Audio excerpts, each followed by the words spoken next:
తాకట్లో ఉన్న మీ బంగారాన్ని విడిపించి ఆ రోజు ఆన్లైన్ రేటుకి కొంటాం. Sharma gold company.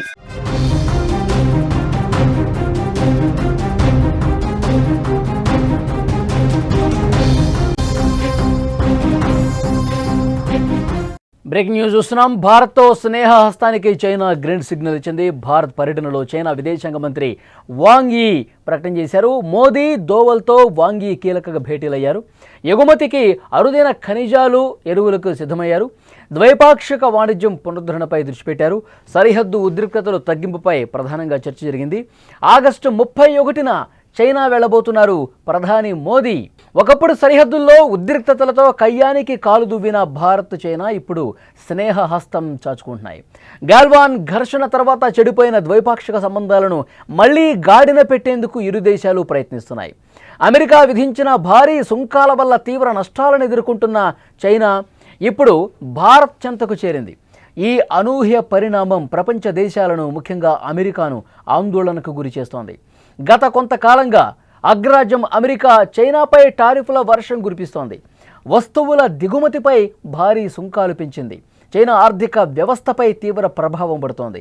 ఎలక్ట్రిక్ వాహనాలు, బ్యాటరీలు, సోలార్ ప్యానెల్స్ వంటి కీలక రంగాల్లో చైనా ఉత్పత్తులకు అమెరికాలో గిరాకీ తగ్గింది. ఇదే సమయంలో భారత్కు కూడా అమెరికా టారిఫ్లు పెట్టడంతో రెండు దేశాలు ఒకే సమస్యను ఎదుర్కొంటున్నాయి. దీంతో ఒకప్పుడు అమెరికాకు సన్నిహితంగా ఉన్న చైనా ఇప్పుడు దానిపై నమ్మకాన్ని కోల్పోయినటువంటి పరిస్థితి ఉంది. అమెరికా దూరం కావడంతో చైనా కొత్త స్నేహాల కోసం చూస్తోంది. ఈ నేపథ్యంలోనే చైనా విదేశాంగ మంత్రి వాంగ్ యీ ఢిల్లీ పర్యటన ఇప్పుడు చర్చనీయాంశమైంది. విదేశాంగ మంత్రి జయశంకర్తో భేటీ అయిన వాంగ్ యీ కీలకమైనటువంటి హామీలు ఇచ్చారు. బ్యాటరీలు, ఎలక్ట్రిక్ వాహనాల తయారీలో అవసరమైన అరుదైన ఖనిజాలు, కీలకమైన ఎరువులు, టన్నెల్ బోరింగ్ యంత్రాలను భారత్కు ఎగుమతి చేసేందుకు చైనా సిద్ధంగా ఉందని చెప్పారు. ఈ అంశాలపై గతంలో చైనా కఠినమైన ఆంక్షలు విధించేది, కానీ ఇప్పుడు వాటిని సడలించేందుకు అంగీకరించడం గమనించదగ్గ విషయం. కేవలం వాణిజ్యపరమైన సహకారమే కాకుండా సరిహద్దు వివాదాల మీద కూడా చర్చలు జరిగాయి. జాతీయ భద్రతా సలహాదారు దోవల్తో వాంగ్ యీ ప్రత్యేకంగా మీట్ అయ్యారు. గాల్వాన్ ఘర్షణ తర్వాత ఉద్రిక్తతలను తగ్గించడం, సరిహద్దుల్లో శాంతిని నెలకొల్పటంపై ఇద్దరు మాట్లాడుకున్నారు. సరిహద్దులు ఇప్పుడు ప్రశాంతంగా ఉన్నాయని, సంబంధాలు మెరుగుపడుతున్నాయని దోవల్ ఈ సందర్భంగా చెప్పారు. రాబోయే SCO సదస్సులో పాల్గొనడానికి ప్రధాని మోదీ ఆగస్టు 31న చైనా వెళ్లటం కూడా ఈ స్నేహపూర్వక వాతావరణానికి మరింత బలం చేకూర్చినట్టయింది. భారత్, చైనా మధ్య సంబంధాలు మెరుగుపడితే దాని ప్రభావం కేవలం ఆసియాపై మాత్రమే కాకుండా ప్రపంచం మీద కూడా ఉంటుంది. చైనా అరుదైన ఖనిజాలను సరఫరా చేస్తే భారతదేశం బ్యాటరీలు, ఎలక్ట్రిక్ వాహనాల తయారీలో గణనీయమైన పురోగతి సాధిస్తుంది. ఇది గ్లోబల్ సప్లై చైన్లో భారత్ను మరింత బలోపేతం చేస్తుంది.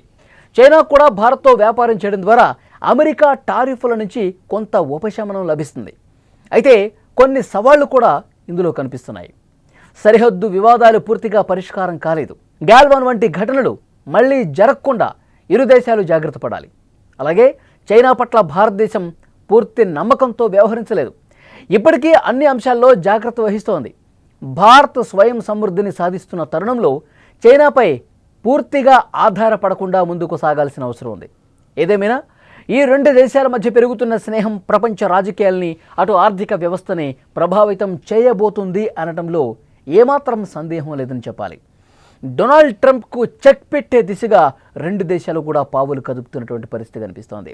అమెరికా అధ్యక్షుడు డొనాల్డ్ ట్రంప్ ఏదైతే ఈ వాణిజ్య ఒప్పందాల విషయంలో ఏ విధమైనటువంటి వైఖరి అవలంబిస్తున్నాడన్నది కూడా ప్రపంచ దేశాలన్నీ కూడా చూస్తున్నాయి. అందరూ షాక్ అవుతున్నారు. డొనాల్డ్ ట్రంప్ వ్యవహరిస్తున్నటువంటి, ఆయన వేస్తున్నటువంటి పన్నులు, ఆయన చైనా మీద ఏ విధంగా వ్యవహరిస్తూ ఉన్నాడు, ముఖ్యంగా భారత్ మీద రష్యా నుంచి చమురు కొంటుంది భారతదేశం. ఆ అక్కసుతో సుంకాల మీద సుంకాలు, మొత్తం 50% పైగా సుంకాలు విధించి భారతదేశ వ్యాపారులు, భారతదేశ రైతుల మీద పూర్తిగా ఎఫెక్ట్ అయ్యే విధంగా ఆ పనులు అనేవి ఉన్నాయి.